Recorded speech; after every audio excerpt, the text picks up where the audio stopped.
Don't tell me that's going.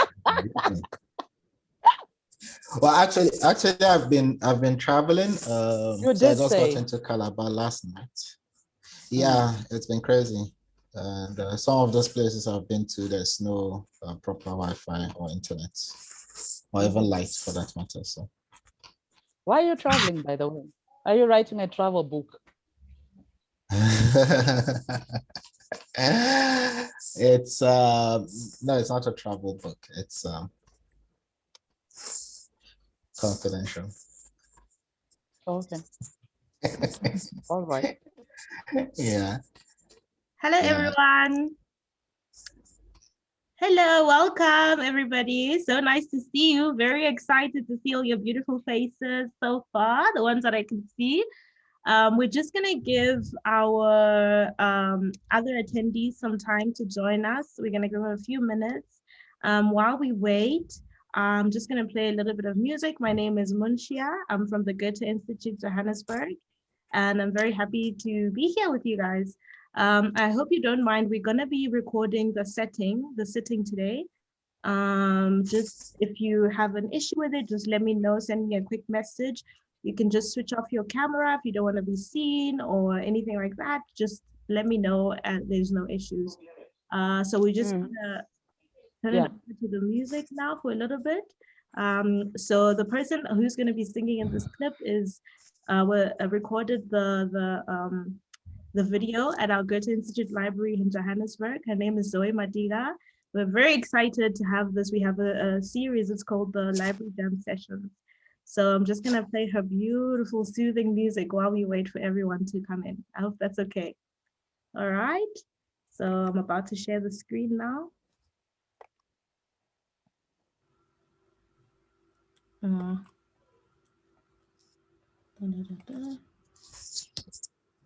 Just give me a second.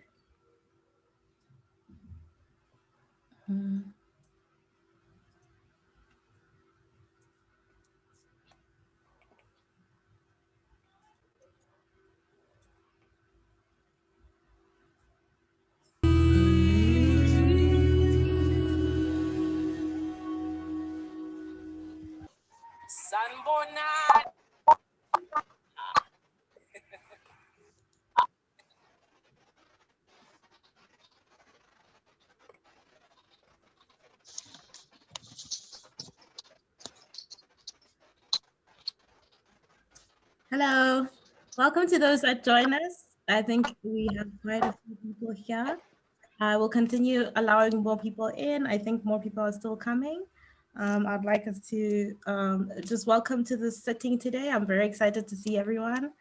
Thank you so much for joining us and taking the time to have these conversations with us. So I'd like to hand it over to Zuki now at the moment, if that's okay with you. Good afternoon, everyone. Welcome to Zango. I'm very honored to have in this session of Virtually Yours, my brother, my friend, and this is the first time that I'm going to mention this, a writer that I want to be like when I grow up. Abubakar, welcome.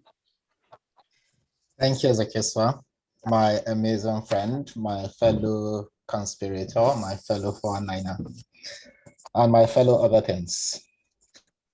This is going to sound odd to people, but this is a mutual admiration society. So if I and Zooks continue admiring each other's writing and aspiring to be like each other when we grow up, please bear with us. 419 and Degwa. It's in 2014, Abubakar was declared one of Africa 39 people most likely to change the face and the narrative of African literature. Happened to be on that list as well. We call ourselves 419ers. Shall I reveal it or not, Abubakar? No, it's okay. It's a trade secret. All right, it's a trade secret. Right, Abubakar, maybe you can start us off by reading something before we start. Hafiz, would you be so kind as to mute yourself?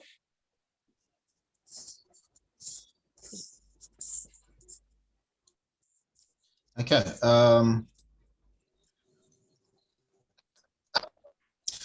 So I'm just going to read a section because Zooks chose it. The story is titled A Very Brief Marriage. And it's about a new couple that had a very strange few nights into their wedding. The bastards knocked on my door 3 nights after my wedding. I stared, my hairnet feet caressing the coral blue silk sheets, my toes clipping my husband's bony ankle. Yusuf, as I had discovered over the last 2 days, slept like a turned-off machine, something that required significant effort to reignite. Of course, I had ideas how to rouse him if I wanted. My tongue, I knew, was an effective key to start any engine. But in the early days of marriage, I thought and had been told that it was prudent to appear modest. I've been told that decadence in matrimony is something to be snuck in with time after being sufficiently soused in marital broth. The knocks came again with some bravado and urgency, and I was certain I hadn't imagined them. My first instinct was to look at the clock. I put my hand on Yusuf's shoulder and gave him a proper shake. He grumbled. There's someone at the door, I said. Who? I don't know. It's 2 a.m. Tell them to go away, he mumbled, turning over. Whoever was at the door was getting impatient, and I gave the door a couple of good kicks. Yusuf staggered out of the bedroom. I got up, pulling my nightgown about me, and followed him across the living room to the front door. It was a quaint flat we lived in, with just the one bedroom, a bathroom and suite, and a rather spacious kitchen. Having grown up in the crowded heart of Zango, not far from the cattle market and some way off Botpa Avenue, I had insisted Yusuf find us a flat in Angwan Matasa, Zango's new suburb, with smart new buildings and colonnaded streets, where one often woke up to chirping birds, not honking cars and revving engines. But the peace I sought was threatened at that moment by the raps on the door. Baby, ask who is there first, I whispered as my husband reached for the door. Why? He barked angrily. Visitors, the night answered. A rush of goosebumps. A jump in my heart propelled me towards my husband until I was inches from him. What visitors? He asked, now fully alert. Friendly ones with guns, knives, and a rather beautiful barandemi, even if I say so myself, the bold voice returned. Open the door, please. What do you want? There was a pause. My friend, there's a cheeriness in the voice now. Why not open the door and find out? This is no way to treat visitors, is it? I don't know you, sir. I don't know what you want. We're only here to pay visits, and we'll come in peacefully or otherwise. But of course, we prefer it to be peaceful. Better for everyone that way, don't you agree, my friend? Yusuf turned to me, his face a collage of confusion and fear. He reached out and held my hand, then turned to the door. Go away. The man outside sighed. My friend, we haven't got all night to play this game. We'll give you 30 seconds to open this door. If you don't, we'll break it down, and I promise you, you won't like it then.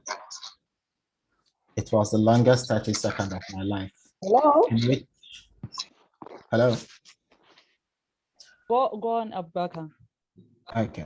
Hello? It was the longest 30 seconds of my life in which I imagined the man on the other side smoking weed and looking at the watch, counting down the seconds, in which my heart went through the seasons, dying in the Hamilton, reviving in the rainy season. Even his countdown was delivered with a touch of nonchalance, a dreadful, terrifying assurance. Quickly, our options, which were not many to start with, thinned out. Calling the police guaranteed nothing. They might turn up in the next hour or so, or by daybreak when they are sure the robbers must have left. When the intruder counted down to 0, he sighed. Break it down, he said. After a second's delay, there was a startling bang on the door. I staggered backwards and fell on my backside. Yusuf leapt over me, a gazelle in full flight, his foot brushing my forehead as he sprinted to the bedroom. Even in my terror, I was proud that he was going to get a weapon to scare them off. My man, my hero. But he slammed the bedroom door shut, and I heard the latch violently rattling into place just as another bang came from the door. The sound of metal tearing, shredding my feet, my reality. My cloud-framed illusions ruptured. I scrambled to the bedroom door, threw my body against the study panel, and bounced off like a stuffed dog. "Baby, open the door," I cried. Baby. My tongue too slow to catch up on this betrayal, but fear raised my fist and I thumped it on the door. "Open the door!" The latch remained in the catch. There was silence from both sides of both doors. "Yusuf, open the door for me." I was angry now. What stupid game was this? My husband locking me out of the bedroom with bandits trying to knock down the front door. "God damn it, open this door." The huge bang ripped more panels off the front door. I hammered on the bedroom door like a demented thing. Anger, shock, and disappointment welled inside me as if thrown into a blender. I heard the front door give way. I wiped away the tears in my eyes and drew my gown about me. I looked around the living room for something to layer over my body. This purple see-through gown I had worn for my husband would give this man ideas. But then, why did it matter?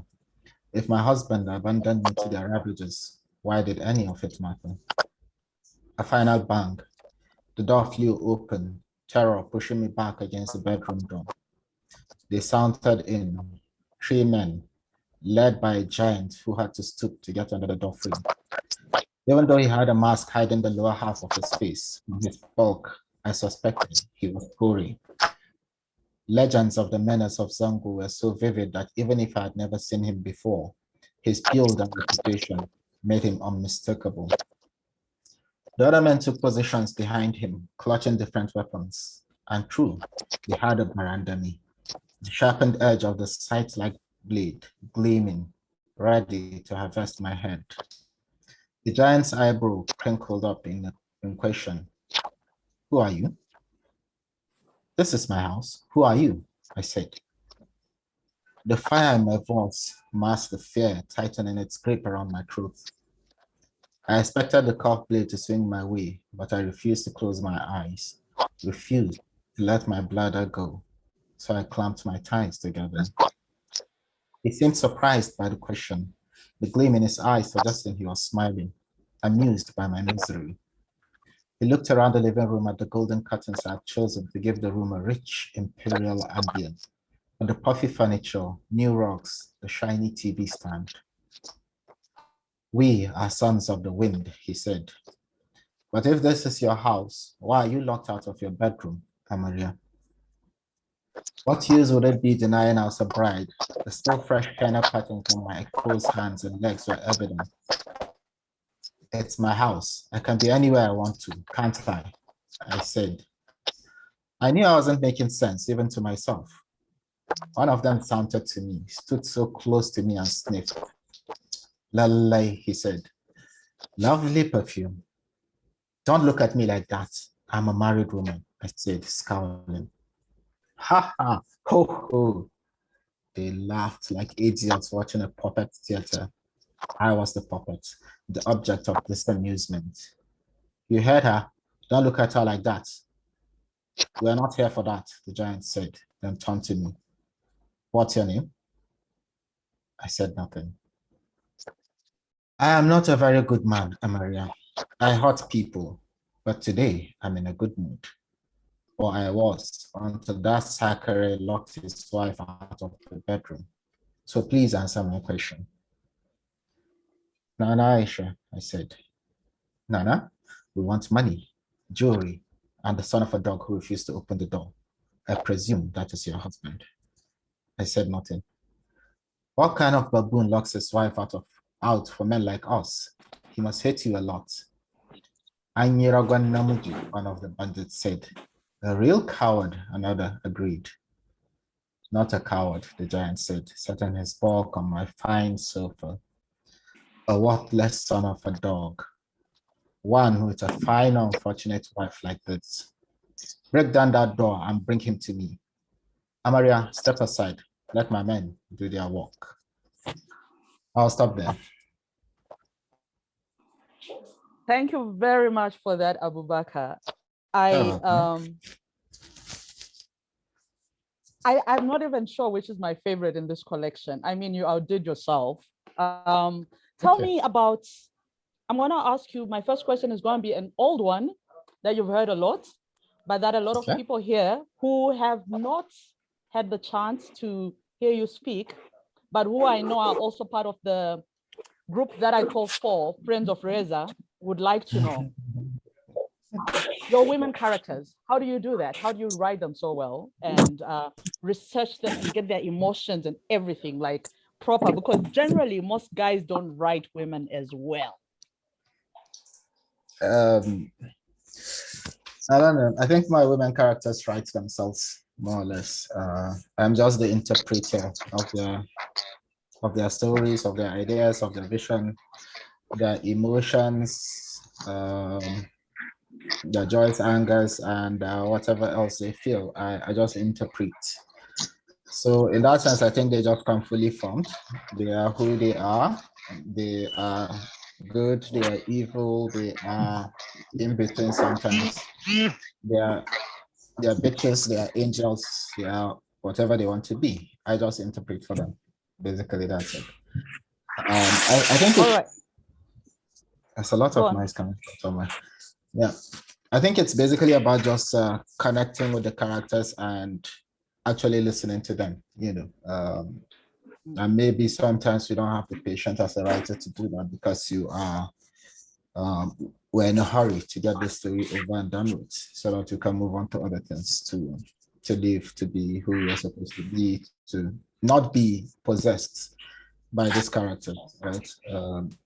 So it takes patience to just listen to these characters, to actually connect with them, and then interpret them accurately as they want to be interpreted. That's it.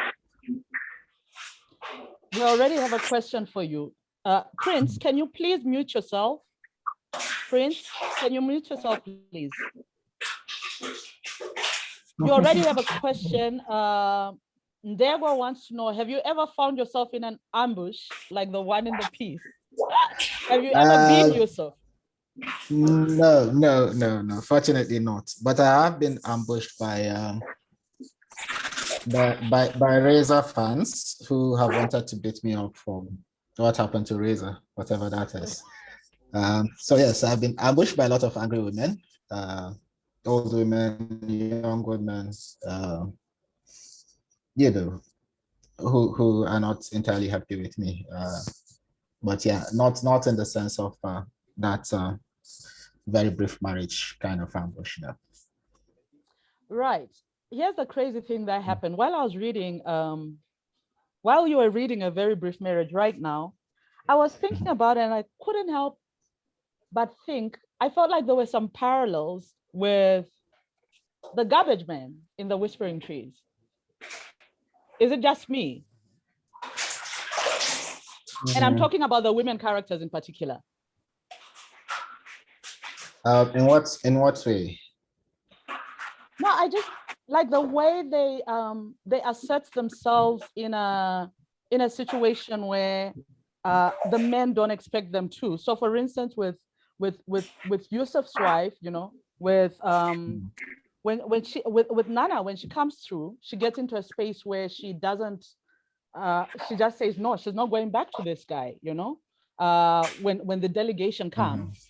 And also then in the garbage man, this woman just realizes, no, okay, this guy looks good on paper, he's everything, but decides maybe no, she doesn't want what you call it. And I kept thinking about that, like about how you give voice to these characters, you know. And so I was wondering whether somewhere it was in your background or it just happened and it was only something that I saw. I think the issue is that you know, those women are assertive in a way. They had ideas about what their lives were going to be like Nana Isha, when she married Yusuf, right? She believed she had married the perfect man. They were going to be happy together. They were going to like live until he's 99 or something. and then 3 days into the wedding, this I thing see what you happens. did there.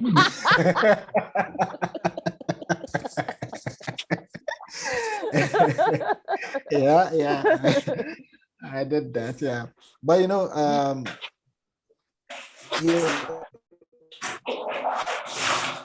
there are circumstances that come up, right? That I don't know where this noise is coming from, but there's a lot of noise in the Sorry, background. Goethe-Institut, Someone could has you their mic kindly on. mute Prince, please? Can you please mute Prince? Yes. Because there's so much background coming from him. Okay. Thank you. Okay, yeah. So I was saying that 3 days into the wedding, something comes up, and she realizes that this is not the person I thought I'd married. And with the garbage man, in the same sense, there's that fact that the guy looks perfect on paper, but then the marriage happens, and then she realizes, well, he's not exactly what I want, right? And then she meets this guy who she thinks might be exactly what she wants, but she never considered that possibility that she might ever want someone like that. And so we have these women who are confronted with choices that they have to make, either to take it for England or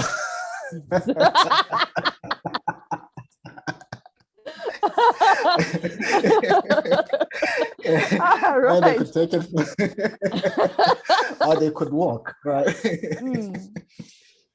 And in the case of Nana Isha, she just decided, it doesn't matter what happens, this is over, it's done with, and I'm not going back. I must admit, in spite of his darkness and everything, that particular story made me, all your stories are kind of interlinked. This is the book, guys, Dreams and Assorted Nightmares. It's available in Nigeria. I know it's going to be here in Prestige Books in Nairobi this coming week. It's already been ordered. It's only a matter of days. So here's the book. If you don't win it, please get a copy for yourself. But your stories are interlinked. And I have to say, this particular story made me absolutely I kind of felt kindly towards Corey. He was just like, there's something very nice about him. Despite all his darkness and madness and stuff, can you talk about the character of Corey? I mean, I think he's a fascinating character. I liked him a lot. I really, really did like him, and he's someone who's trying to carve a name for himself to be the person he is. And he has this, call it childhood trauma that he has been carrying all his life. But people don't see that. They just see this giant who is a bully, who, beats up people, takes their money, harass married couple, and does stuff like that. But, he's afraid of something, right? People don't see the fear that he has. That fear of being alone, of being abandoned, of being thought weak, and that is how he decides to manifest his own listing. But I think you see more of him in his relationship with his wife, and Making monsters.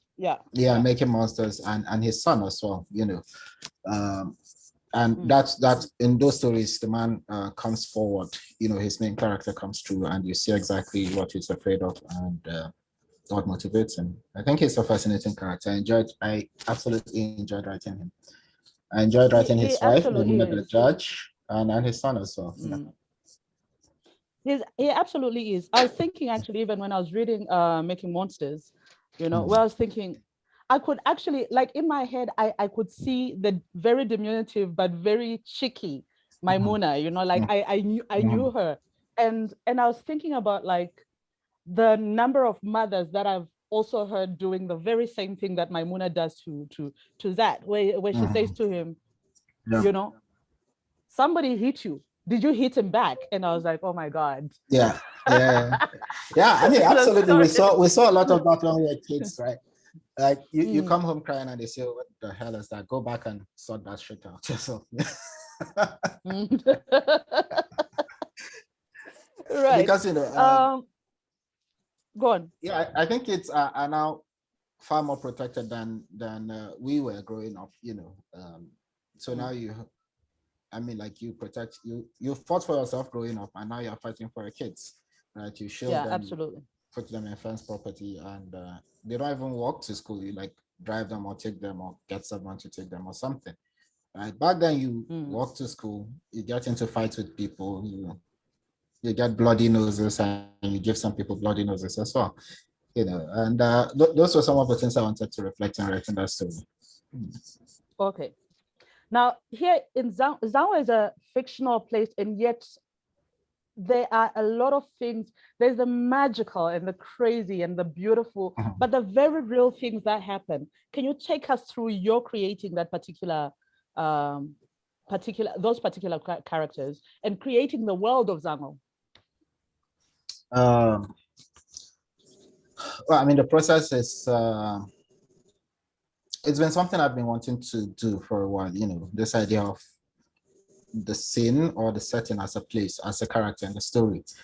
And I don't know how many people have read Miguel Street by V.S. Naipaul. Yes. He did something similar. That was more of a novel than a collection of short stories. But then for me, I read them as short stories that were interconnected. And ever since I read that a long time ago, I've always imagined doing something like that with characters whose story kind of intertwine with each other. But creating Zango was a special thing. It really was special. But Zango didn't come out of a vacuum. It's been there before. It's in the Whispering Trees. And I just decided to reincarnate it with different characters in a different age. And because of what Mazade was, which was Zango before it became Zango, right? It was a magical space with magical characters and all of that. And I just took it up a notch in this collection, and that was how we got to where we are.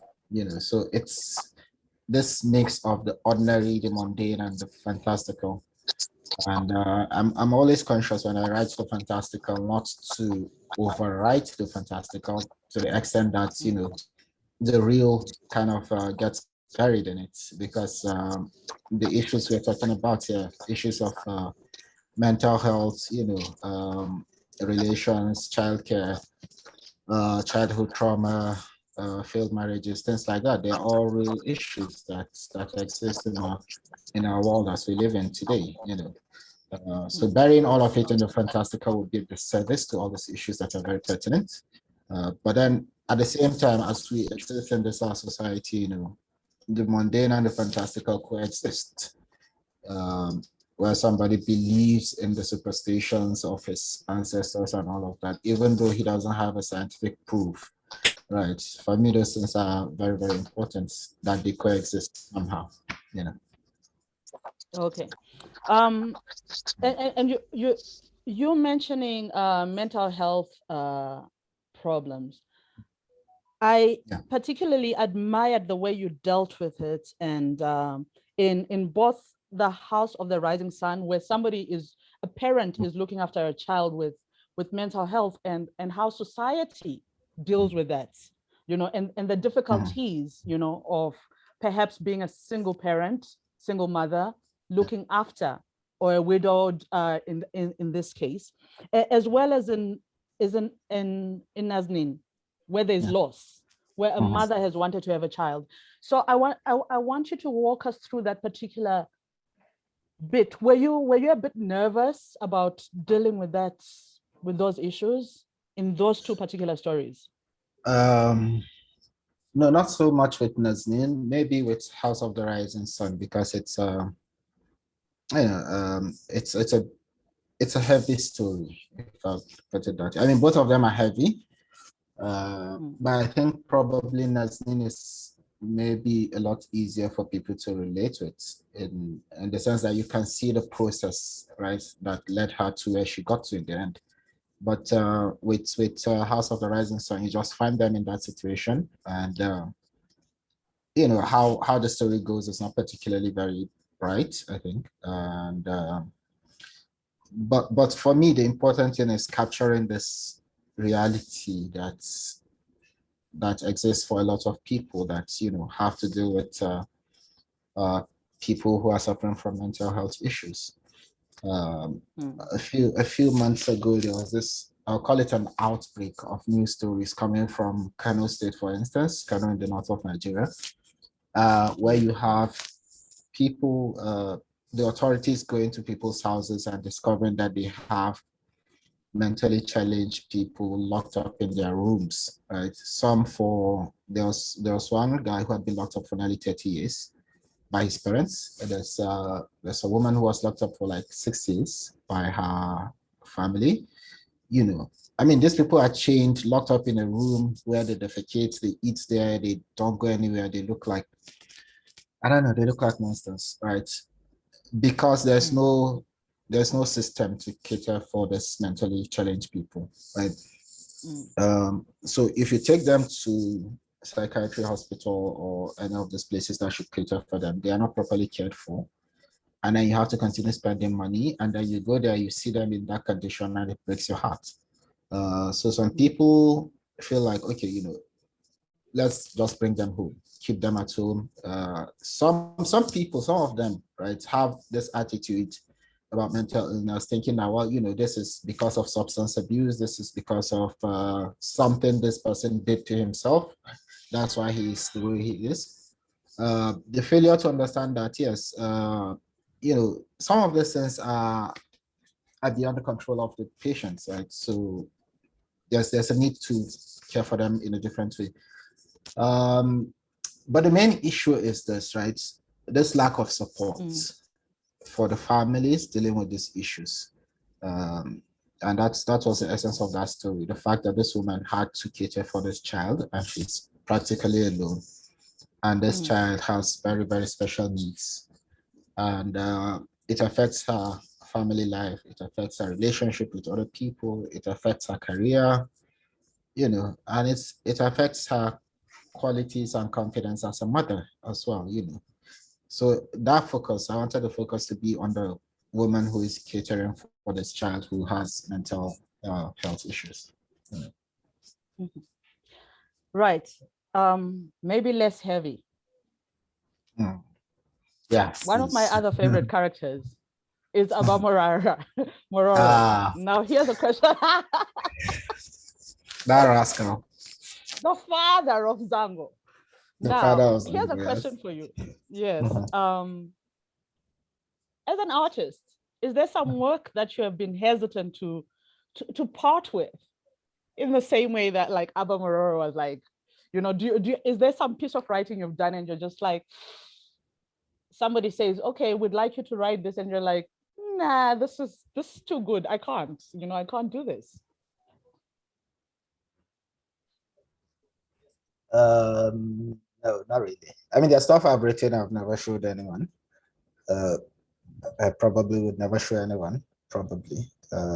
Not for sentimental reasons like Abomororo, I think, but yeah, I mean, I think every creative has that phase you go through where you feel like, maybe this is the epitome of what you're going to produce as a creative, right? And you can't top that, so maybe better not to put it out there, because if you put it out there, that essentially means the end of your career as a creative.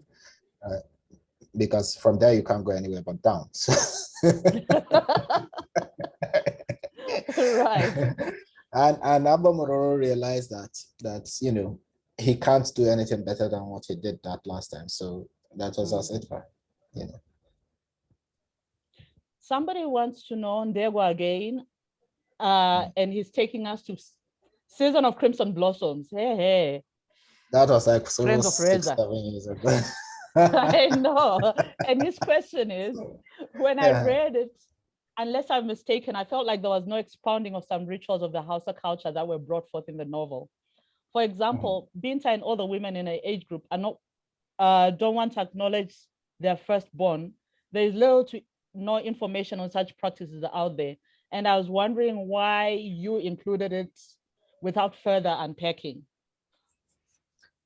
Wasn't that unpacked enough? I think the fact that I stand to be corrected. I don't think anyone has written about that issue before. And the fact that I wrote about it kind of made a lot of people think about this culture and this practice. And what I can tell you is what I wrote there is as much as I know as anyone else. Since I've written this book, I've tried to get more information about how this practice came into being specifically, and there's no definitive answer, right, of how it came into being, what is the exact objective of it. So we've been left with conjectures and all of that. But I'm happy I wrote about it because it started a conversation about it. And hopefully we'll get some researcher do proper research on this issue and find out how it came about. But I've asked a lot of professors and intellectuals who study in the area of Hausa culture, and to be honest, none of them has a definitive answer about it. So that much you have is the much there is actually in the book. Okay. Right. The other thing, let me come back to Dreams and Assorted Nightmares, and I'm going to talk about melancholy. Melancholy is it's that other story where I was just like, it is that other story. Wild and crazy. What was going through your head when you came up with that monstrous character? I was in a crazy place. I just felt like going all out. I just felt like being wild. Right? I removed whatever inhibitions I have on myself as a person, as a creative, and just put it aside. And I say, you know what, just go all the way with this. Whatever it is, that's what it is. And I hope it works. Yeah, but yeah. I have a friend who is like properly creeped out by that creature, like properly creeped out. And I sometimes when I was writing it and reading it, I'm like, God damn, what the hell is this thing? I loved it, eh? Yeah, but I wanted to create it's sort of like an alternative to a ghost story, right? Where this is not a ghost that has like hair down her face and all of that and doing weird shit, but just this presence that affects your emotions, your mood, your all of that, and it's something you can't get rid of. It's something that you're stuck with. You have to deal with. And then there's very special circumstances. Even more is Victorian coming back. Because she's like, oh, I was sadder outside. Like, okay.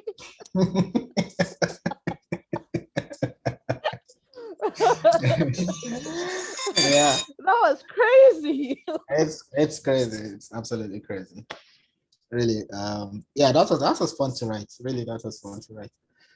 And I think with the whole collection, I just put aside my inhibitions and just let the stories flow. So I think that helped. I was as crazy as I wanted to be. So it was great fun writing the stories. It really was. Yeah. Uchenna wants to know, when you wrote the title story, Dreams and Assorted Nightmares, did you not write there and then that you were going to expand it to a collection? No, actually that title story wasn't the first story I wrote, right? I'd written some of the stories before, yeah. And then I felt like Zango needed a proper introduction, right? So that was how that first story came into being. Yeah. All right. Are there any other questions? Anybody wants to ask Abubakar anything else? Before, I'm gonna just make a revelation. I have made this announcement before on social media, but for those of you who missed it or are not on social media, we are doing, Abubakar was part of Afrolits Sans Frontiers last year, which was like our little fun thing to do during the during the lockdown. And from that, our fantastic agent, who seems to be in the house, sorted out a deal for us with Audible, and we're going to do something called Afrolit Shorts. And your story is going to be the first in the series. In fact, it's about to go to be recorded. Yay. Yeah, I love like this. I love that story, man. I want, and so of course, guys, those of you on Audible, you'll be able to get that. That will be the first story in the Afrolit Shorts. Tell us about the process of writing that. And it's something from a longer work, that's whatever, but that particular piece, man, that was beautiful. Yeah, that particular piece. So this was a novel I kind of struggled with a bit, right? Writing it and all of that. I mean, I was clear about the idea of the story and all of that. I just thought maybe there was something that wasn't quite right. But the moment I got to that part, right, the character of Indo just comes alive. And she sizzles and she dazzles and she talks. And I'm like, God damn, this woman is sweet. Yeah. She is sassy. I love her. She is. She's like one of my most favorite characters. Right? I mean, she doesn't give a damn about anything. She swears, she uses curse word. And this is a woman who's like 80-something years old. Right. I mean, she rocked it when she was a young woman. I think at that age you have a right not to have any inhibitions. Well, I mean, not in this culture, right? Yeah. We're talking about a story that's coming on Audible. That will be the first that Abubakar's story will be the first one. It's called A Love Like This, for the Audible Shorts. So yeah. Download so Audible I'm saying that and you'll be able to get it there. Yeah, go on. In this cultures, we all have our parents who were like really funky guys when they were young, right? And then we happened to them and they became this dreary looking people who just like pretend to be like all pious all through their lives until you find their old photographs, right? With those outfits. Yeah, with those outfits and those funky hairstyles and all of that. But they never talk about these issues. They never, and somehow you kind of feel like, well, maybe they pretend that, it's a part of their life they don't want to acknowledge at all. But Indo was not like that. She lived, she had fun, and she was very proud of what she did when she did it, And she had no apologies about it. So all of that comes true. And that for me was a very fascinating experience, writing her character. Right. Any other question here? No other question. Who shall we talk about now? What shall we talk about? Okay, not who, because we can't talk about people. But anyway, all right. I want to go back to the father of Zango. I want to go back to Abba Mororo. Actually, somebody wanted to know why. Yeah. Yes. Somebody wanted to know before I ask more about him, that your characters, you have all these characters called Abba, and she's curious about that. What's with this name? Abba is father, right? Abba is father, yes. Yeah. Yes. Yeah. Okay. So Abba is like dad. And there's some people are just called Abba for father. Okay. Yeah, Mirella, that's the answer. Abba. Okay, fantastic. Any other questions from anybody? As we go on, and we are actually in our last 9 minutes. This happens all the time when you and I talk. Uchenna would like to hear your thoughts about Zaki. He says personally he saw him as the new Reza. Is this the same for you? I think after Zaki cut down that tree, there's no Reza there.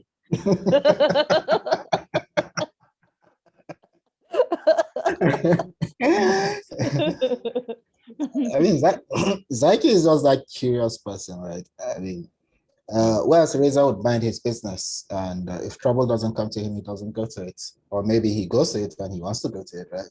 Zaki is curious about everything and anything. I mean, everyone too, all the weird things that happen in Zango, Zaki is curious about them. He was the one who wanted to go and find the transparent girl. And he was the one who measured the hair that came out of Vera in the first story. I mean, he's obsessed with the weird and the bizarre. So I don't see him more like Reza in that sense. I see him as a different person actually. And in the end, we see him taking agency, and doing crazy stuff, right? But we've seen the trajectory from where he has come and where he got to. So Zaki is Zaki, he's not Razor at all. And Razor is who he is. Yeah. Now, I have to tell you about the name Vera because of that hair strand thing. Now, Yeah. in South Africa, there's in Joburg in particular, there's a story about Vera the ghost. And Okay. Vera is supposedly this ghost that wears white and then will pick up men on the freeway, or men will will give her a lift, and then they wake up the next morning and they find themselves like in a graveyard naked. Oh, Okay. Yeah. So, and then now you have this Vera with the strand of hair that's like going on and on and on and on, or as Zaki tells us, it's like 1 kilometer times whatever. I just want to say that you put me in a space where I thought to myself, I should totally warn all my friends who want to name their child Vera that perhaps it's not a good idea, because South Africa and Nigeria clearly have a story with this Vera thing. So the strand of hair. Actually, I think all those Veras you're talking about, right? They sound like totally fascinating people. Right. I'm sure Zaki Kuri would absolutely love to meet the South African Veras. Absolutely right. I can see Zaki chilling in that graveyard, Yeah, I would like to meet them if only they're just going to talk to me and not do weird things with me. Yeah, I'll be fine with that. Right. So if you can arrange a meeting, right? Negotiate a meeting and with clear terms that I'm not to be hot, I'm not to be stripped naked or put in a graveyard or anything. We're just going to have a conversation. 419, I always make a plan for you, so I'll make it happen. Yeah, great. Right, and we've come to the exciting part of this show where we are selecting the winners, the 5 winners of this fantastic book, Dreams and Assorted Nightmares. And Ndegwa, I think that has already been done, the Vera story from a Kenyan perspective. Okay, our first winner, Patient Iribagiza here. Patience, going once. Patience, going twice. All right, I guess Patience is not here. Still the first win. Barbara, you're a winner. Barbara Sommer. Oh, again. Yes. Thank you. All right. Please, I'll send you an email again. Actually, I have your email address, so I'll send both books to you now, because now I have the book from the last one. Lucky you. Okay, thank you. So happy. Fantastic. Second winner, Rolin. Is Rolin here?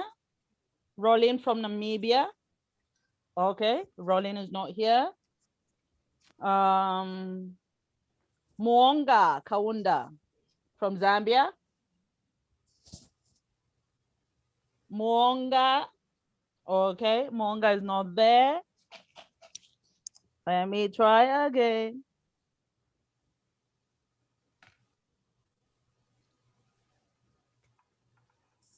Rujeko, you're a winner.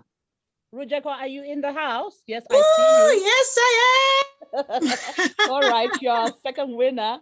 Awesome. Assorted Nightmares. Thank you. I will send the book to you as I already got them from Masobe. Thank you. Is Hilda here? Hilda from FemRight. Hilda is not here. So, okay, we're going to have 2 Ugandan winners, but that has been lost. Okay, I'm sorry. I've picked a person, but I can't give them because it's our agent. It's Sharon. I will happily donate mine. Thank you. All right, let me find somebody else.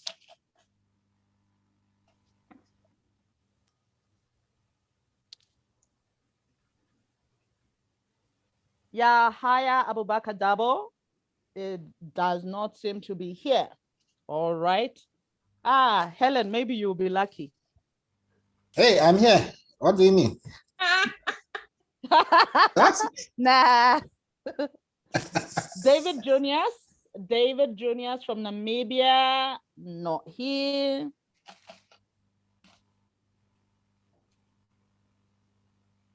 Right.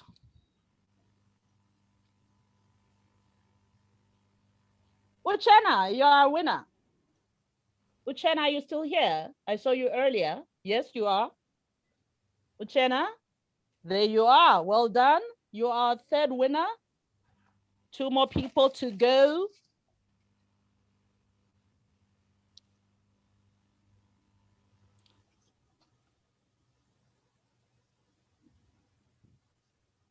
Maureen Cassidy. Maureen is not here.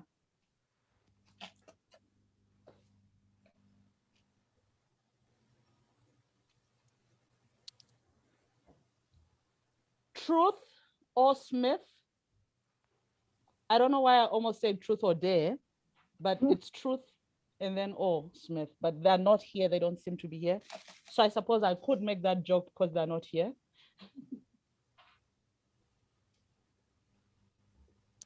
Belinda Chomiendo.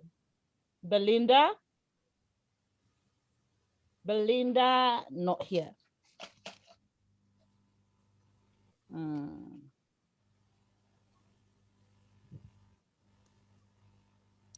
Harriet Maona, not here. This is fun, and I still haven't picked Ndegwa. Sophie Shidaro not here. Sorry. I think you would have enjoyed that one, Sophie. Tandokazi Maseti. Tando Maseti. Nope, not here. Right. Well, Leia's not here, and he was the other winner.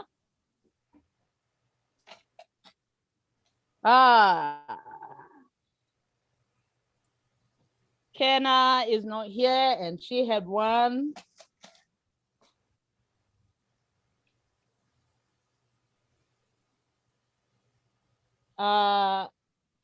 Sif. Yahaya, I see you. You're connecting. Yahaya is here, so since you are here, you get to win your book. Let me look.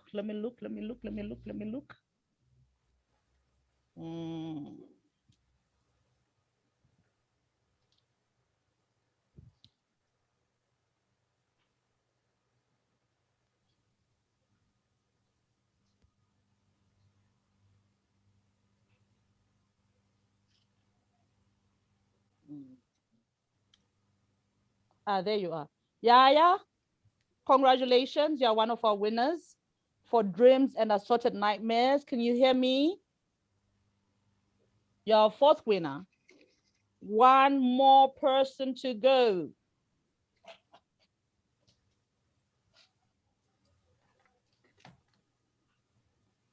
A.M. Smith. Yes. Thank you. Oh, fantastic. Wonderful. You're a 5th winner. I will send you an email and you can get your book. Congratulations to everyone who has won. And everybody else, sorry. Better luck next time. Helen, I will send you my personal copy. Or you can just wait. It's not a fee. Thanks. That would be great. That would be great. Well, alternatively, you can just wait post Prestige will have the books.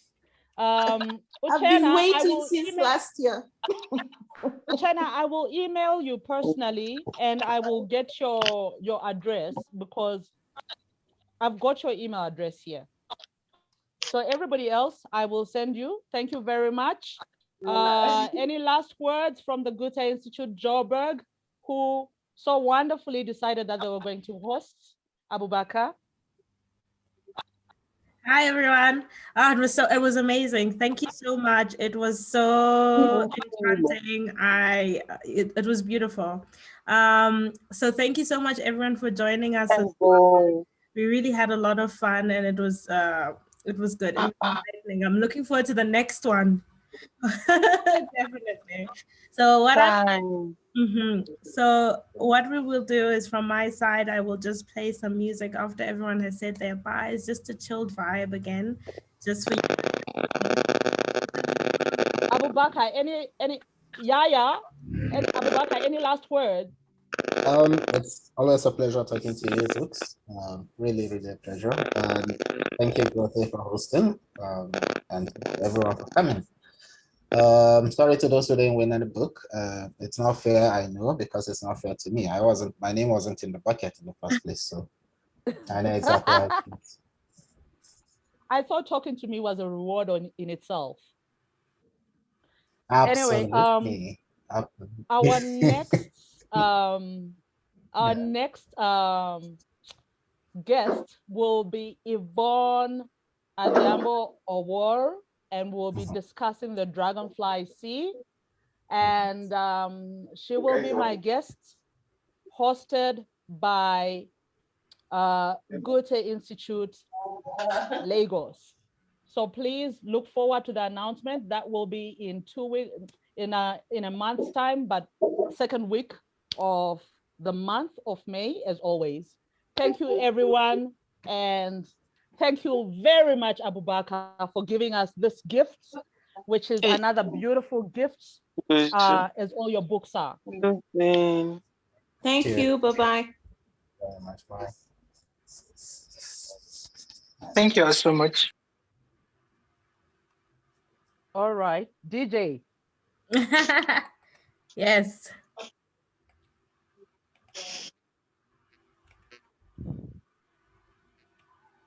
I've missed it. Hi everyone. Thanks a lot for joining. I'm going to be playing you a couple of songs. It's been a while. I'm very nervous. I'm so happy to come back. So now we're just gonna start like this. Maybe and long time central time. I mean, time in time zone. I mean,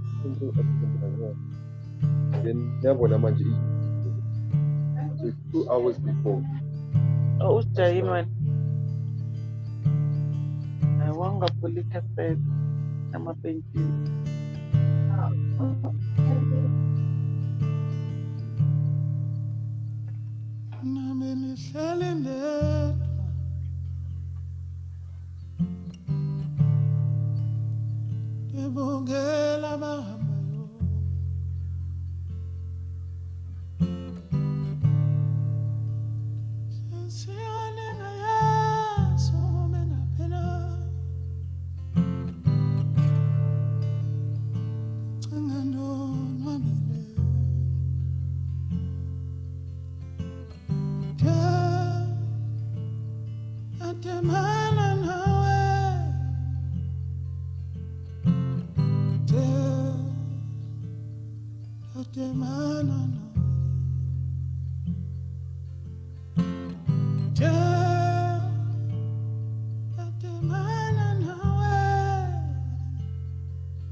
So,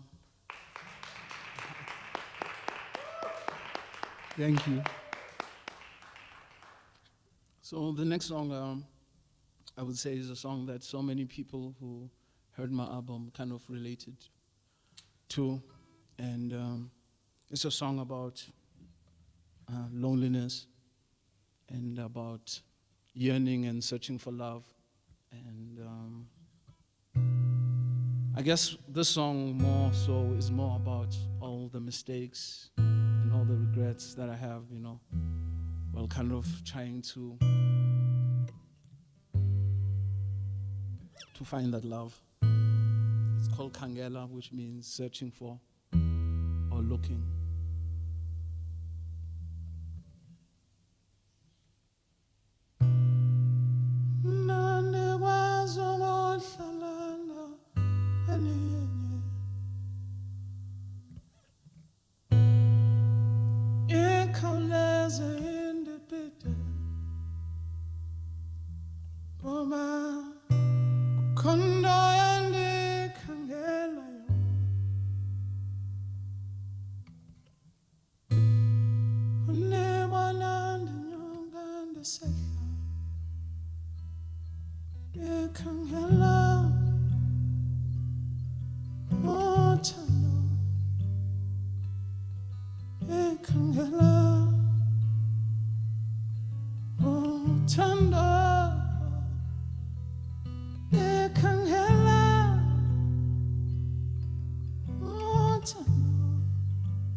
Thank you. I think my time here is done, so I'm gonna play the last song for you. But it's been a joy to be able to play again, sing again, perform again. So thank you so much for having me. I'm gonna end today with Isipelo, which is a song about the end of love. Yeah, goes something like this.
Thank you.